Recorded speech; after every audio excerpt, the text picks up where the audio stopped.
Now, not all Muslims are radical. You and I, we lived in the Middle East, Patrick. They are the most wonderful people, hospitable, kind, open-hearted. Not all of them want to kill you. However, there is such a radical element to the religion. If you are a Christian or a Jew or Armenian raised in the Middle East, you understand there's a saying, أولاً يأتي السبت وبعده الأحد. First comes Saturday, then comes Sunday. First we kill the Jews, then we come for the Christians. So if you're a child raised in the Middle East, you're raised hearing this sentence. And you don't understand it as a child because it's just something you hear. Yeah. But when you grow up, when the call of jihad is declared, all of a sudden, the division between communities is so stark and it's so deep. I was raised in Iran. I lived there 10 years, and then I escaped with my family, went to Germany. We lived at a refugee camp for a year and a half, and then we came here on November 28, 1990. So I was there experiencing what it's like when people are marching saying, death upon America. When you experience it, it's going to stay with you for a long time to come, especially when you're a kid. Maybe share with the audience a little bit about your background and what the media is getting wrong, why some young people in America are confused. Gays for Gaza, there's a lot of organizations that seem like they're noble, they're doing the right thing, they feel like they're doing the right thing between Israel, Hamas, and Palestine, but where are people getting it wrong? So a little bit about your background and where people are getting it wrong with what's going on today. Well, I want to first follow up on what you said, that you grew up hearing death to America. Yes. And when you hear that, it leaves an impression on you that you can never forget. Absolutely. The impression that it leaves is not the words. It's the hatred you have witnessed. It's what you saw that you recognize, your good soul recognized, because we're all born with good souls. We are all born pure, clear, no hatred, no bigotry as children.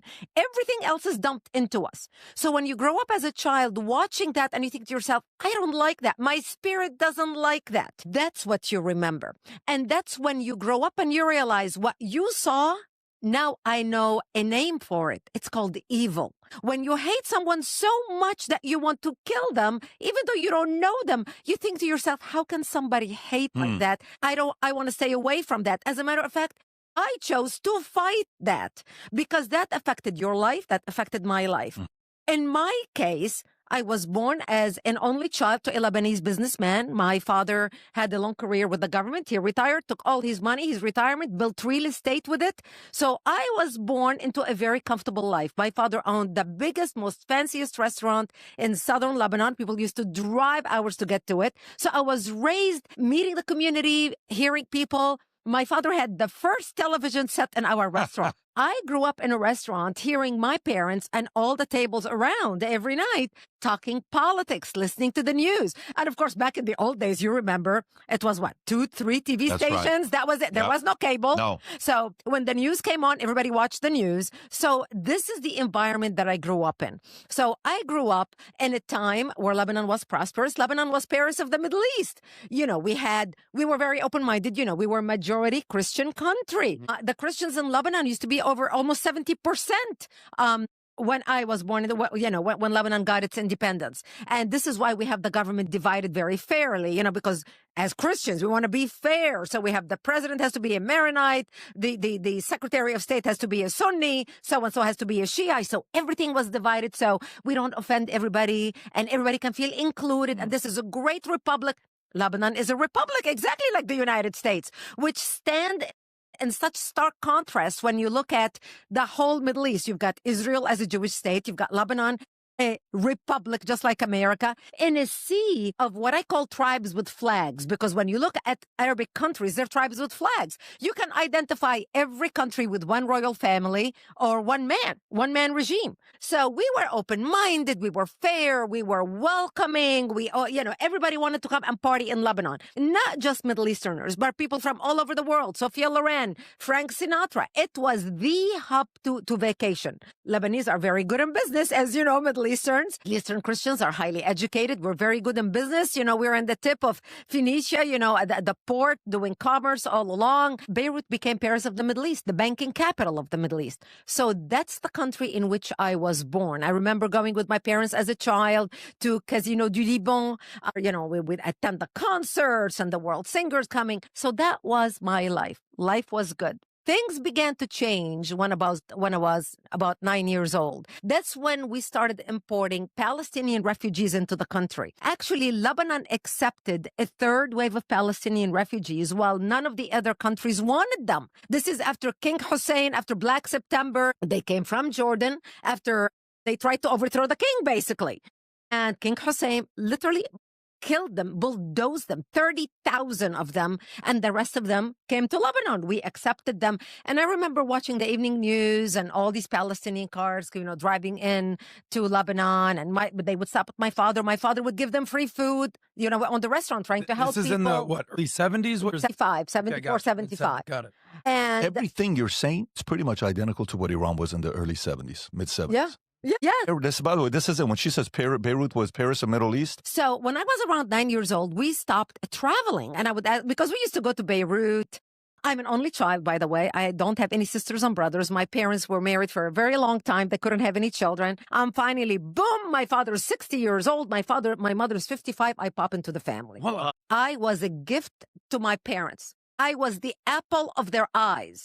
They gave me everything they could ever give me. They were elderly, so they looked at me as this miracle in their lives. They worshiped me. And I know what love is. I don't need, no matter what happens to me in life, this is why I'm so strong when I fight, because I have experienced love so deep, so unconditional, a belief that I can do anything I put my mind to. I was so adored by my parents that till today, they are the driving force in everything I do. I live, I breathe to honor them. By the way, my parents passed away. I was 22 years old. I became an orphan. They passed away within 9 months of each other. And I have them both buried with Oscar Schindler on Mount Zion. If you have ever visited Oscar Schindler's grave, you had walked by my parents' grave. wow. But most people don't know that. But back to my upbringing. So when I was around 9 years old, we lived in South Lebanon, me and my parents, two elderly people, very boring, Every holiday, we would drive down to Beirut, which was about a 2-hour drive from the mountains. I lived in the mountains in Marjayoun. We would drive to Beirut to be with my family for Christmas or, Easter and all that. And we stopped traveling. And I would ask my father, how come we're not going to Beirut for Christmas or Easter? And they would say to me, well, we decided to stay home this year, which was strange for me as a child. Where later I learned why as I got a little bit older. That's when Palestinians put their heads together with the Muslims in Lebanon, and they started stopping Christian cars traveling. They would set up fly-by-night checkpoint, and they would get people out of their cars and ask them for their IDs. Well, in Lebanon, our religion is written on our national ID. You are either a Muslim, a Christian, or a Jew. If you have ever held a Middle Eastern ID, our religion is on our ID. And when they would see that this is a Christian family traveling, they would get them out of the car and shoot them in cold blood. Jeez. So the word traveled fast. So we Christians became prisoners in our towns and our communities. That's why we stopped traveling. Actually, Tom Friedman promotes it in his book, From Beirut to Jerusalem. He called it identity killing at the time. So he talks about it in his book. By 1975, they had organized the Palestinians and the Muslims. They created what they called Jaysh Lebanon al-Arabi, the Arabic Lebanese army. And, and the Middle East, Christians are not considered Arabs, at least where I come from. We were Phoenicians. It's the Muslims, they're known as Arabs. So they created Jaysh Lebanon al-Arabi, and they started attacking the Christians in Lebanon because they wanted to create a base from which to fight Israel, kill the Jews, and drive them into the sea. And they wanted to use Lebanese democracy, open-mindedness, fairness, tolerance, live and let live type mentality to do that. Something they couldn't do in Jordan because of the dictatorship of the king, but they were able to do it in Lebanon. My town was on the border with Israel. So while they were trying to take over my town, they had to take over the military base in my town above my home, which was about 50 yards from my home on top of the hill. In bombing the military base, trying to take it over, they missed the military base and 14 rockets exploded in my home, bringing it down, burying me under the rubble wounded. My 9/11 happened to me in 1975. I ended up in a hospital for 2.5 months. When I was watching the images of the World Trade Center on 9/11 come down and, people screaming for their loved ones and people calling their loved ones names. And You see the smoke on the screen. I could smell that smoke. I know exactly what that smells like. I could hear my parents calling my name as I was pinned under a wall looking for me. My father became deaf, so he couldn't hear my screams when I was screaming because the bombs blew up his eardrums. So from the age of 10 on, anytime I needed to communicate with my father, I had to shout in order for him to hear me. I ended up in a hospital for 2.5 months. And as I went from one surgery to another, hooked up with blood bag on one hand, giving me blood, and another IV, and going from one surgery to another, I would ask my father, why did they do this to us? And my father would tell me, because we are Christians, we are considered infidels, and they want to kill us. So I knew that I am wanted dead at the age of 10 simply because I happened to be born as a Christian and live in a Christian town. Whether I practiced my faith or not, it was irrelevant. And this is something Americans cannot understand.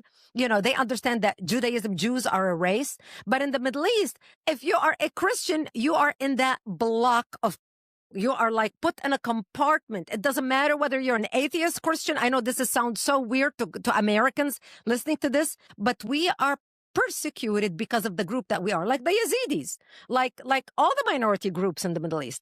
I ended up coming back home after 2.5 months, but my home was no longer the home I left. Now, remember, I was raised in a beautiful home. I was living the Lebanese dream. I had a chauffeur to drive me to school. We had a housekeeper. We had a maid. Our life turned upside down.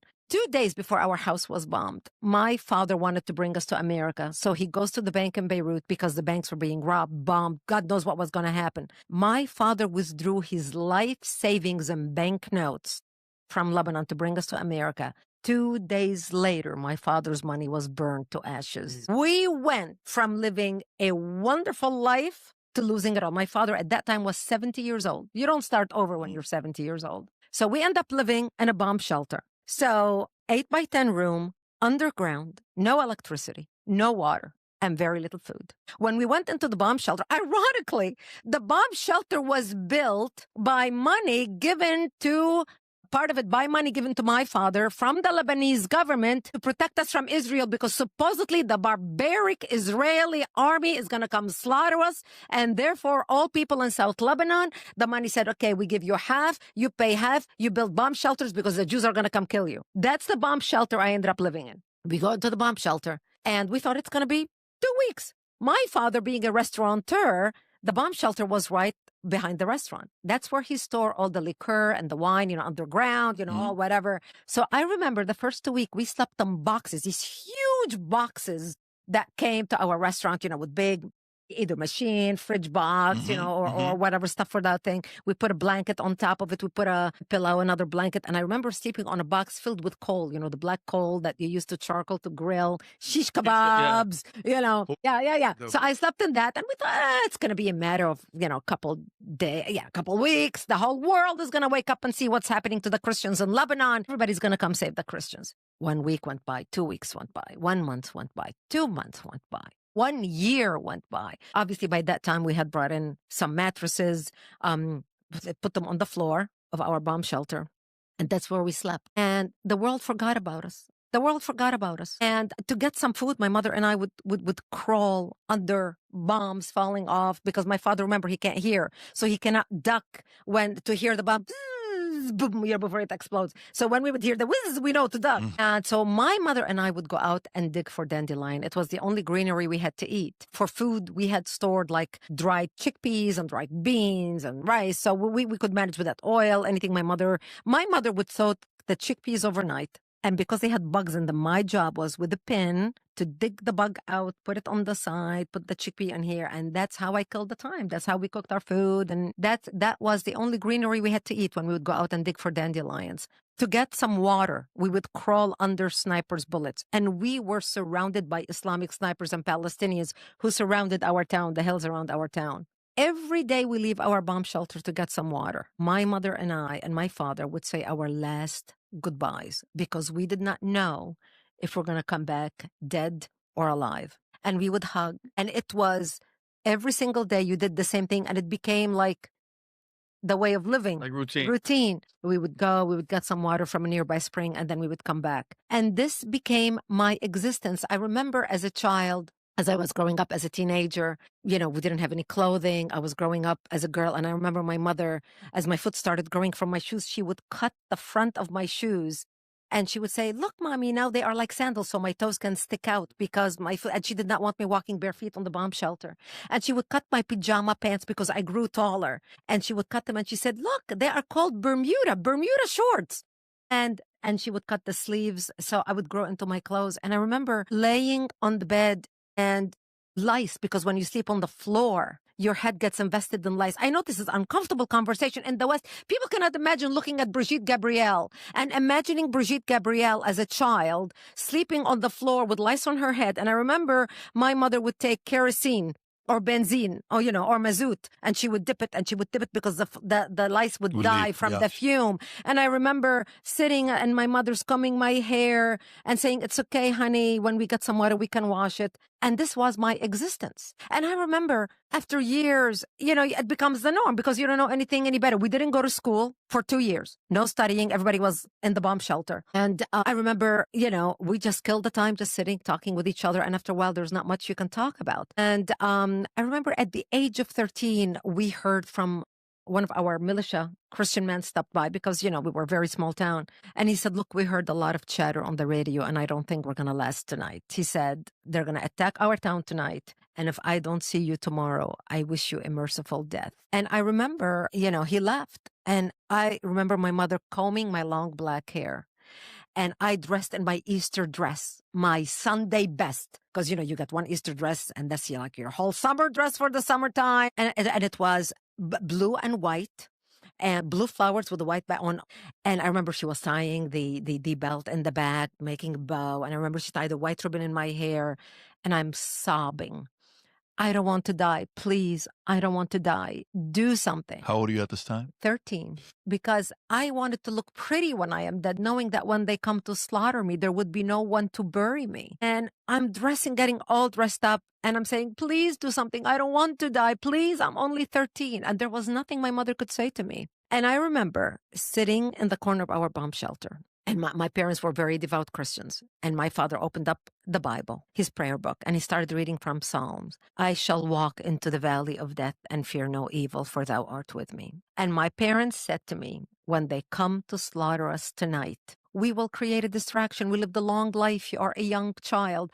We'll create a distraction and you just run towards Israel and don't look back. Run as fast as you can. We lived 5 kilometers from the Israeli border. So from my house, you can look at Betula. And we knew if we go to the Jews and beg for help, the Jews are not going to slaughter us because we had more shared values with them than we had with the Muslims. Few people from my town went to Israel and told them, look, we're surrounded to be slaughtered. We're not going to last. We need your help. That night, Israel came in physically into Lebanon. Thankfully, I didn't have to make the decision to run to Israel because that's when Israel came in physically into Lebanon in Operation Litani in 1978 and established the security zone in southern Lebanon that everybody screams, oh, occupied territory. No, it wasn't. We begged Israel to come save us. Israel comes in, sets up artillery bases around the hills of our town and our area to protect us. And this is how we ended up surviving for another 5 years. And I remember at that time we started going to school. They opened up the school. So because, education is very important for people in the Judeo-Christian world. Mm-hmm. And so I go to school. So they cramped 2 years in one. So for 2 years, we went to school nonstop. So I did 6th grade, 7th grade, 8th grade, 9th grade, all in 2 years. Directly one after another. You're living in Lebanon at this point or in Israel? In Lebanon, still in the bomb shelter. So we were picked up many days in a tank, those big tanks with the cannon on the front. You can fit 18 children in that tank. And sometimes I was brought back from school in that tank or taken to school in that tank. And many days when we are at school, the principal would run in. So the school was the first floor of the building. So all the kids were crammed into the first floor because it was like a shelter. If a bomb falls, it's like a shelter. And many days the principal would storm through the hallway running, get out, get out, get out. You've got 15 minutes to get home. Everybody's school, leave. And we would jump up, pick up our books, grab them. We don't even have to say a word to our teacher and everybody runs out. So we lived in in a house. There was no school buses. Everybody walked to school. And we would run. And many days, I barely made it home to my bomb shelter before the bombing. And I remember hiding in a ditch and using my books, so I'm carrying, all these books. I've got history books, whatever, on my head to protect me from the shrapnels. So I would duck, the shrapnels will fall. I would put this over my head, wait until all the shrapnels fell off, and I would run back to the shelter. Brigitte, for context, who's fighting who? Is this Hezbollah? Is this the Muslim Brotherhood? Hezbollah was Is this not. the IDF? Who's fighting exactly? Hezbollah wasn't created at that time. This is the combined army of Palestinians with Muslims in Lebanon fighting for the Palestinian cause, and they were joined by people from all over the Middle East. We had Muslims fighting in Lebanon, from Syria, from Iran, from Egypt, from Djibouti. We had black people, and we don't have black people in Lebanon. So we had African Americans, black people on drugs who would be running towards you with bullets. They won't even stop. They had them drugged out. That's who was fighting in Lebanon. Fighting for who, though? Fighting against what? The Christians who are trying to protect their democracy, saying we do not want a war, get out of our country, give us back our country, and with the Palestinians trying to create a base, a hub from which to fight Israel. Because by 1982, when Israel invaded Lebanon, Syria was shelling Israel out of Lebanon using Lebanese territories, calling it the Lebanese resistance. The Lebanese had nothing to do with it. In the Golan Heights. Yeah, that's right, from the towns in Lebanon, to the point where all the northern Israeli towns were living in bomb shelters just like us. And before I get to that, people ask me, how did you learn English in a bomb shelter? So here's an interesting story. You'd appreciate that because, we are an immigrant here, at least most of us. So you'd appreciate the tenacity, when we put our mind to something. So after a few years in the bomb shelter, we figured out, or my father was told, that if you can operate black and white television, small black and white TV on a car battery. So my father would plug the TV into the car battery that we brought into the bomb shelter, and we would watch the news to see what on earth is happening with the rest of the world around us. And if there was any left in the battery at the end of the day, I would watch The Love Boat. So on Wednesday night, we had The Love Boat. On Friday night, we had Dallas. And I would write subtitles on my arm in English. And because so if two people looked into each other's eyes and one guy said to the lady, or if they asked a question, and he said, maybe. So I knew maybe meant whatever they wrote down in Arabic. And I wrote a huge vocabulary on my arm. And because we barely had water to drink, let alone shower. We showered only once a week in a bucket, throw it on, scrubbed ourselves. He built a huge vocabulary on my arm. That's how I learned English. I never studied English at school because I knew if I make it out of that, what President Trump, God bless him, calls a hellhole of a country, if I ever make it out of Lebanon, and I need to be able to speak English in order for me to make it to America. Wow. And 1982, Israel invaded Lebanon, working with the Christians, trying to help the Christians take back their country. All the Christians in Lebanon would go to Israel, get trained how to fight, and come back to Lebanon. And then they were working together to expel the radical Islamic element out of the country. I can ask you a question, Brigitte. I mean, amazing story. When you say something like that, from a child to that, and then when you hear just American people, like children, complaining about traffic or my internet's not working, it's insane to hear that. I want the whole time you were talking about this, my question was, where does this hatred to Christians and Christianity just come out of nowhere from? What did we do so wrong to make like that Muslim community just and want to kill us right off the rip for no reason? Where does that come from? Look, there are 2,000 years of war history in the Middle East. This did not start yesterday. Yeah.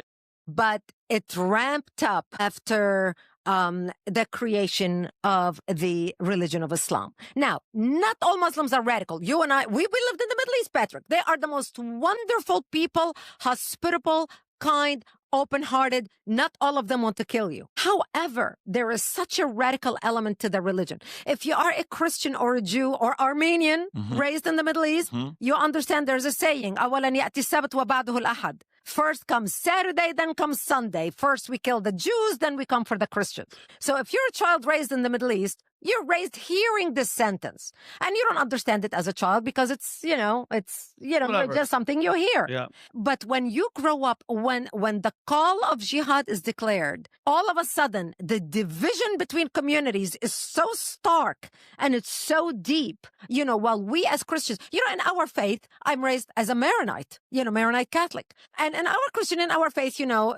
forgive those who trespass against you. However slaps you on one cheek, you turn the other one. We are taught all these things. Do unto others what you want others to do unto you. We are raised in the church. We are taught these things, but it's very different in the Islamic world, and especially with the radicals like the Khomeinis in Iran and his followers, that they believe that we are, to stay alive, we either have to pay the jizya or the protection tax or convert to Islam. In our case, in Lebanon, they were attacking the Christians so viciously. And at that time, Hezbollah was not created yet. By 1982, when Israel came into Lebanon and expelled the radical Islamic element out of Lebanon, including the PLO, we had 11 Islamic terrorist organizations operating out of Lebanon, including the PLO. And that's shortly after Khomeini came to power in Iran. So Iran looked at Lebanon and they said, you know what? We've got all these Muslims in Lebanon, all these Muslim groups fractured. Why don't we combine them all into one party, call it the Party of Allah, Hizb Allah? So Iran started funding and investing in organizing all the Islamic radicals in Lebanon, because we have a big majority Shia in Lebanon, big majority Shia in Syria, and then Iran, and then there is some in Yemen, and the rest of the Middle East is Sunni. So that's how it started in Lebanon. My mother was wounded in that war, and we had to take her to Israel for treatment. And that's when I got to experience the compassion of Israel. That's when I really got to know Israelis. My mother was wounded in the war, as on the second day of the war, as she was running into the bomb shelter. My father goes to the mattress in the bomb shelter and he gives me $60. Pulls out $60 and he says, here's some money in case you need it, because you're going to need to take your mom to the hospital in Israel. Up in that time, we had no medical help. The hospital in my house, in my town, was completely bombed out. We had no medical anything. Anybody that needed any medical attention after 1978 went to Israel. If you needed open heart surgery, you went to Israel free of charge, provided by the government of Israel and the good-hearted people of Israel. If you needed brain surgery, if you needed to deliver a baby, if you needed whatever. When my mother was wounded, we had to take her to Israel for treatment. So by that time, I knew, we're alive because of Israel. We're very close to Israel. The Christians and the Israelis became like this.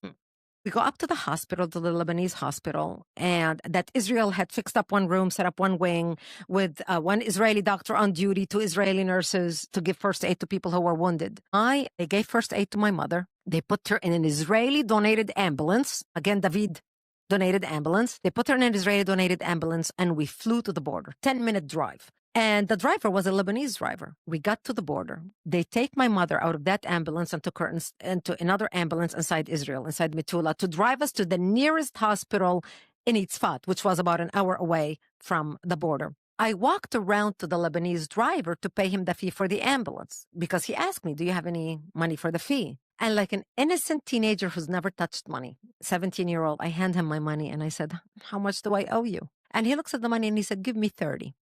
And I thanked him for his service, and I got with my mother. I'm crying. I'm, like, oh my gosh, I'm 17 years old. My mom's wounded. My deaf dad by himself in the bomb shelter. I don't know what's going to happen to him. Nobody to take care of him. We get inside the ambulance and we drive to the border. And this time we're seeing all the Israeli tanks lined up to invade Lebanon, to go into Lebanon. We got to the hospital. The Israeli driver gets out of the ambulance. And by the way, during the drive, he would talk to me. He was listening to the radio. He told me he was a reservist. He was just pulled in.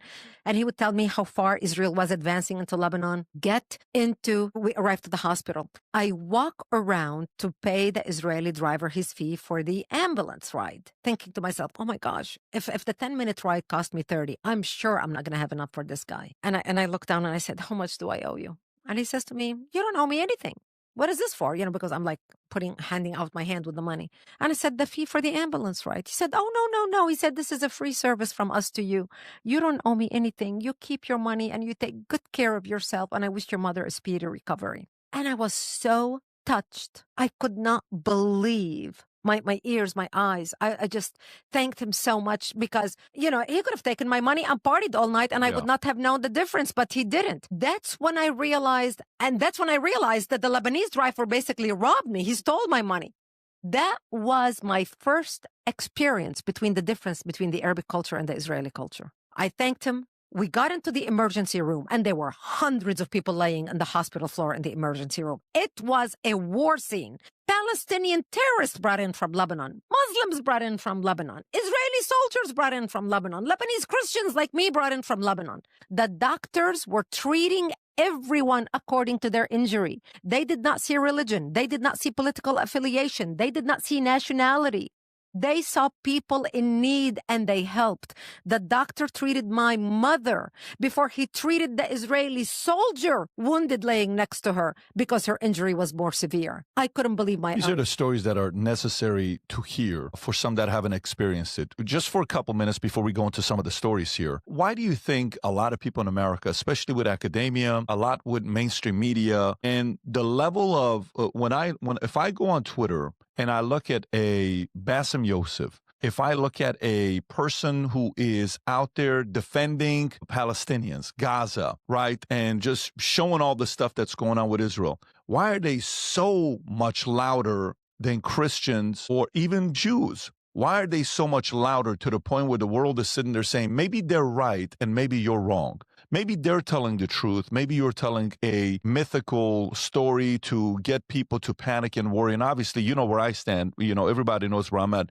But why do you think so many people are sitting there right now having a completely different position with Israel, especially after what Hamas did to Israel on October 7th? Why do you think that's happening? They are totally brainwashed because of the propaganda. So I'm from the Middle East, so I have friends on my social media from the Middle East. And so I have friends from Jordan. I have even Palestinian Christian friends. Yeah. I have friends from Lebanon. And I see what they're posting on their Facebook feed. Mm-hmm. And the lies that they are posting.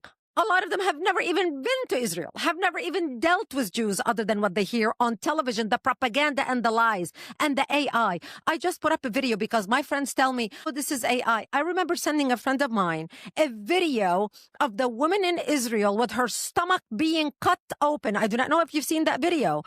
The IDF trying to protect the images from, because they want to protect the family members. If you don't want to see your loved one being tortured like this, but they released those images to the press. So the press was able to see those images. And I remember sending that video to my friend in Jordan, a Christian friend in Jordan, who's totally brainwashed about the Palestinian cause. He's originally Palestinian, etc. And I said, I want you to see this level of barbarism where they cut a pregnant woman's stomach open on October 7th, took the baby out, and they put gaff tape on her mouth so she can't even scream her screams when they're cutting her stomach open. And when she would pass out because she is being tortured, just body shock, they would hit her to wake her up so she can see what they're doing to her baby. Jeez. And I sent him that video. That's a Hamas video shot by Hamas. Because, you know, they had body cameras. They were so proud of what they did. They were bragging about it. And he said to me, this is a lie. This is a video of some blah, blah, blah, blah, blah, back some Palestinian being tortured, blah, blah, blah. They are fed such lies by the Palestinian propaganda machine that even when you show them the truth, they are unable to believe it.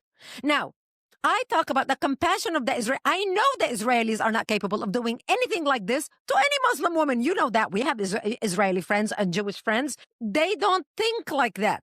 I lived in both worlds, and I'm getting to that. You know, I was born and raised in Lebanon. I ended up going to Israel and living in Israel. So I have a very different view. I have a very unique and fortunate view to have actually at one time held residences in the West Bank, in Israel, and in Lebanon, because I was a journalist. So I worked in Jerusalem for 5 days out of the week. I would drive my car to Lebanon, change my license plate at the border, take Israeli license plates out, screw in French license plate, same car, drive it into Lebanon, do my business in Lebanon, drive back into Israel, check it for bombs, unscrew the license plates.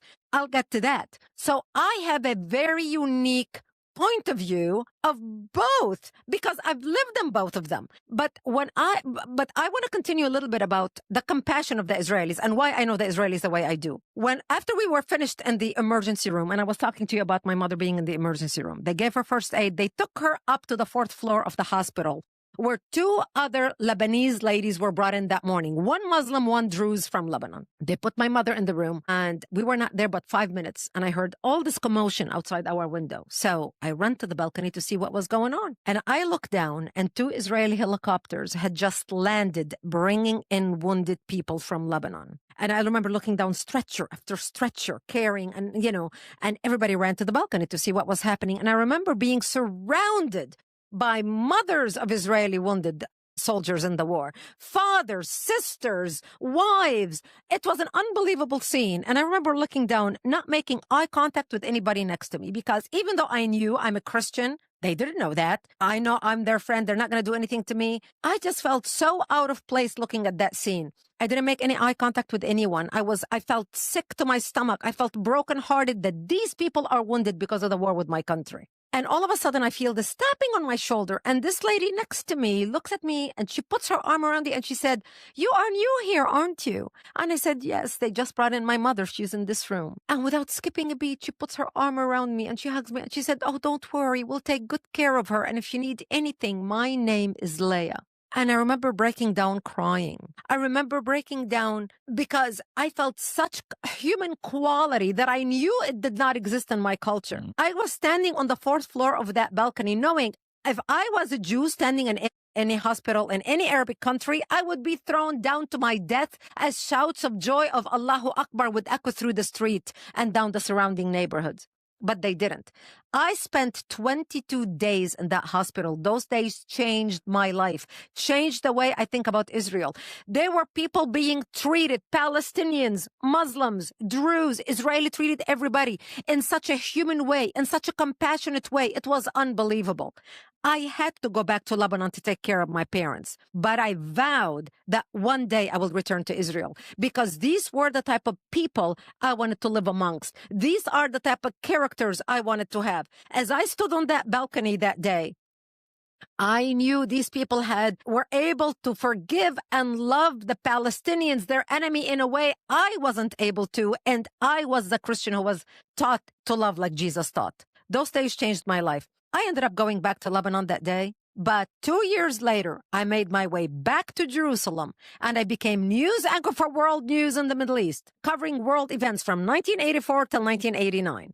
My story is detailed in a New York Times bestseller titled Because They Hate, where I talk about my journey into Israel and then my career. You'll find it as an entrepreneur, because we're not getting into the entrepreneurial stuff. You'll find it very interesting how I ended up being at the top of the pecking order of journalism, being the most famous, richest, youngest woman in the Middle East. I ended up becoming news anchor for World News in the Middle East, covering world events. And as I reported on world events, I started realizing that what I used to think was a regional problem between a majority radical Islamic Middle East trying to either kill or expel the minority Christians and Jews had become a worldwide problem.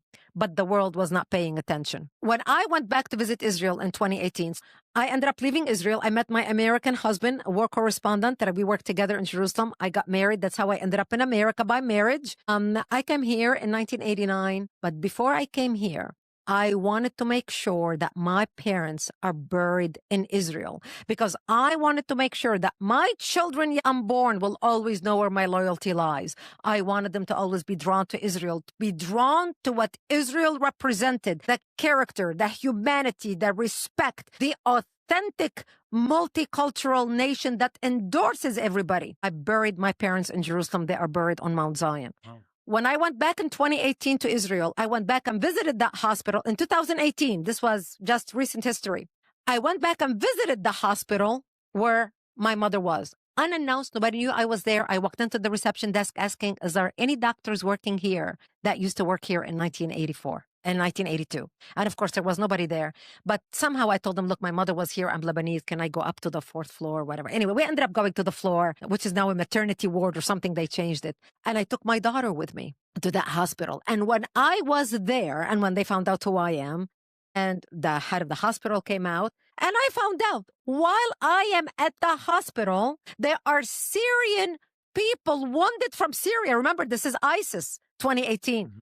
wounded from Syria brought into the border. The Israeli brought them to the hospital to treat them. They come to the border literally with a sticky yellow pad, a little note on their thing. The Israeli doctor, most of the time, they don't even know what they're dealing with, where they're wounded. It's somebody who looked at them, probably somebody sympathetic, and said, that they're, blown up, this, that. Israel brings them into the hospital. The press is not allowed to talk to them. You know why? Because the Syrians are so afraid that ISIS or people in Syria would kill their family members. They are not even able to acknowledge that Israel saved their lives. Can I bring this to present day? Ridiculous story, by the way. Incredible story. Even Yahya Sinwar, who is the head of Hamas, was in an Israeli prison. He had a major medical issue. I think it was a brain tumor, brain cancer. An Israeli doctor, Israeli medical staff saved his life. Think about that for a second. He went on to go back to Gaza, and now we know what happened October 7th. I want to bring it back to present day. Intersectionality. You hear this term DEI, just to kind of bring it to today. DEI, diversity, equity, inclusion. You see these people marching, like gays for Gaza, queers for Palestine. You see this situation going on. And I've heard you comment about like this 100-year plan to basically have the West crumble from within, using our tolerance, using our appreciation for diversity, using our equity and inclusion against us. What do you think is going on in this sort of woke mind virus where you have these hardliner authoritarian regimes intersecting with these super leftist, liberal, woke mind virus-esque type people, and they're chanting from the river to the sea, Palestine will be free. Most of these people couldn't tell you what river or what sea is going on beyond. But at the same time, I don't think they're evil. I don't think they hate us, these types of people, the DEI crowd. I just think they're completely ignorant. They're actually good-hearted young Americans who want to love everybody. Yeah. And there is nothing wrong with that. It's a wonderful quality to have. This is why people come from all over the world to come to America, not only to pursue a dream, but because in America, you are welcomed with open arms.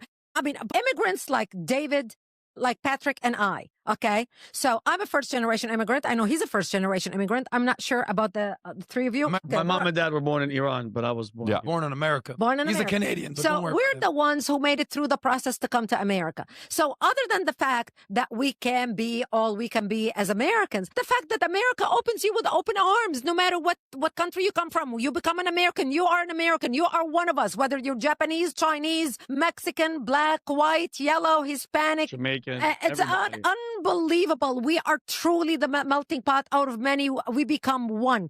That is such a unique, unbelievable concept. I never felt a stranger in America from the day I landed. I'm an entrepreneur. I started a television production company. My clients were Oprah, Dr. Phil, Inside Edition, ABC, NBC, CBS. When I published my book, by the way, I couldn't even give it to Oprah. She couldn't even know who I am and what I did. Otherwise, I'll lose the business. I'll lose her business. But that's beside the fact. America is I never felt discriminated against because I'm brown or I'm a woman or I'm 5 feet tall. I went for the gusto and I got it and I lived the American dream. And I can do a whole show with you just on being an entrepreneur in America. As a woman raised in a bomb shelter, English is my third language. I speak 4 languages and how I made it in America. And I didn't even go to college. People are stunned. They assume I have so many degrees.